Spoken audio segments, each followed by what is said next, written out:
إلا تنصروه فقد نصره الله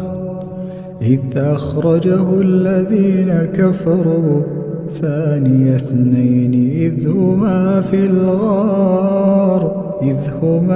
الغار إذ يقول لصاحبه لا تحزن إن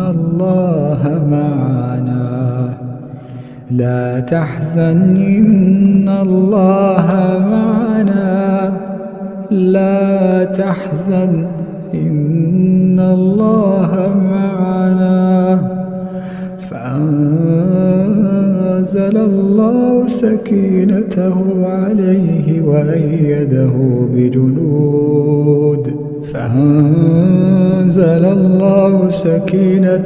عليه وأيده بجنود لم تروها